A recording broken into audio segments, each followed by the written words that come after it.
हुजूर फरमाते हैं बहुत लंबा तुम ना भी ना रोना, अगर मक्खी के या मच्छर के पर के बराबर भी तुम्हारे आंसू निकल गए ना, मैं अब इससे ज्यादा क्या आपकी बारगाह में बात हो सकती। हुजूर फरमाते हैं एक मक्खी और मच्छर के पर के बराबर भी तेरी आंख से आंसू निकल आया, शर्त यह है निकले रियाकारी के लिए नहीं, निकले अल्लाह की रिजा के लिए, उसकी खशियत में निकले। फरमाया अगर मक्खी के पर के बराबर भी तो रो पड़ा तो अल्लाह ताला तेरे लिए दोज़ख से आजादी लिख देगा।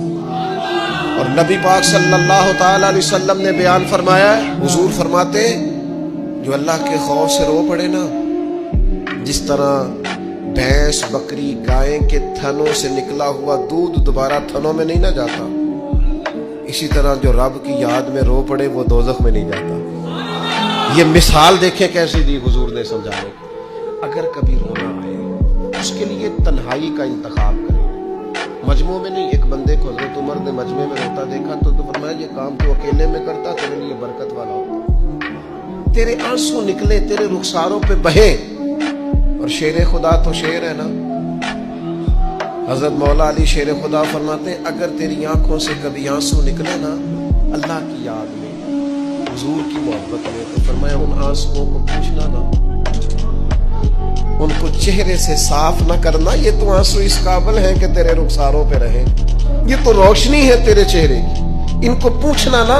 हजरत अली रदी अल्लाह ताला अन्हु नसीहत करते हैं इन्हें रहने दे, ये आंसू बड़ा कीमती है, ये निकला तेरी आंख से है पर किसी का हो के निकला है, निकला तेरी आंख से है पर किसी के लिए निकला, निकला तेरी आंख से है पर इसने तुझे बताया है कि तेरे वजूद में, तेरी धड़कनों में, तेरे जज्बात में किसी और का भी हिस्सा है। ये रब रसूल की रिजा के लिए छलका है।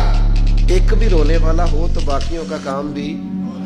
सुनो ना, हदीस है बहकी शरीफ में, हजरत हैसम बिन मालिक रदी अल्लाह ताला अन्हु फरमाते हैं नबी पाक अलैहिस्सलाम खुतबा दे रहे थे, तकरीर फरमा रहे थे, हुजूर की बातें दिलों के मैल कुचैल उतारती चली जा रही। फरमाते एक शख्स नबी पाक अलैहिस्सलाम के सामने बैठकर हुजूर की गुफ्तगू सुन रहे थे, वो रो पड़े। सारी गुफ्तगू छोड़ के नबी पाक सल्लल्लाहु ताला अलैहि वसल्लम की तवज्जो उस शख्स की तरफ हो गई। हुआ क्या है? वो तकरीर सुनते, बात सुनते बस रो पड़े। तो नबी पाक अलैहिस्सलाम फरमाने लगे आज अगर वो सारे मोमिन भी यहाँ मौजूद होते जिनके गुनाह पहाड़ों के बराबर वजनी होते तो इस एक बंदे के रोने की वजह से अल्लाह सब की बख्शिश फरमा देता। और नबी पाक अलैहिस्सलाम फरमाने लगे ये रोया है तो इसके रोने पर फरिश्ते भी रोए हैं,